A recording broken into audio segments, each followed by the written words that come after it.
وقرات کے بتائے ہوئے عورت کو گرم کرنے کے طریقے۔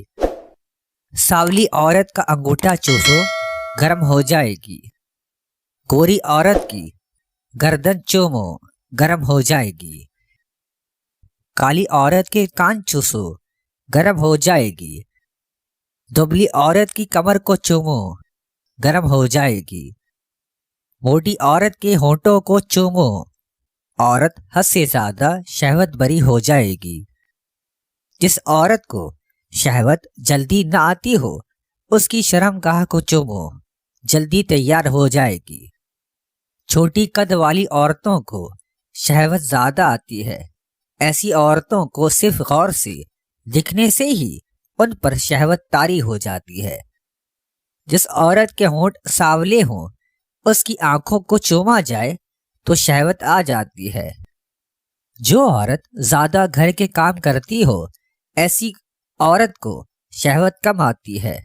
ایسی عورت کے پاؤں پر گدگدی کرنے سے شہوت آ جاتی ہے۔ جو عورت کم نہاتی ہے، اس کو شہوت زیادہ آتی ہے۔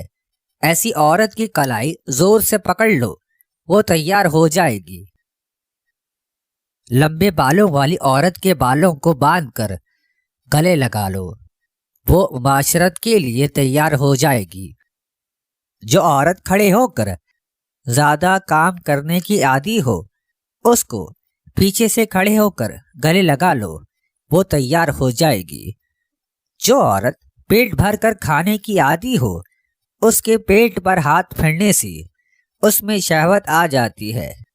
ہمارے معاشرے میں 60 سال سے زیادہ عمر کے افراد کے لیے جمع ممنوع سمجھا جاتا ہے۔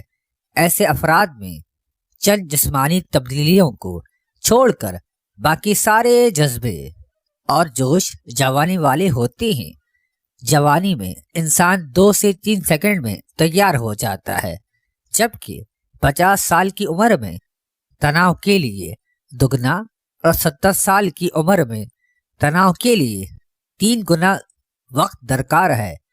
بعض افراد کو تناؤ کے لیے خارجی لمس اور سہلانے کی بھی ضرورت ہوتی ہے۔ یہ عمر مرد کے لیے زیادہ زرخیز ہوتی ہے، گو اس میں تناؤ اتنا سخت نہیں ہوتا، لیکن اس قدر ضرور ہوتا ہے کہ دخول ہو سکے۔ اس عمر میں مردوں کو اپنے انزال پر مکمل کنٹرول ہوتا ہے، اور بعض دفعہ انزال بالکل نہیں ہوتا۔ اسی طرح عورتوں میں اندام نہانی دیر سے گیلی ہوتی ہے، جو جوانی میں جلد ہو جایا کرتی تھی۔ ایسے افراد کے لیے جمع اتنی اہمیت رکھتا ہے جتنی جوانوں کے لیے، لہٰذا ایسے افراد کی اس عمر میں جنسی فیل سے کسی قسم کا بالکل نقصان نہیں ہوتا۔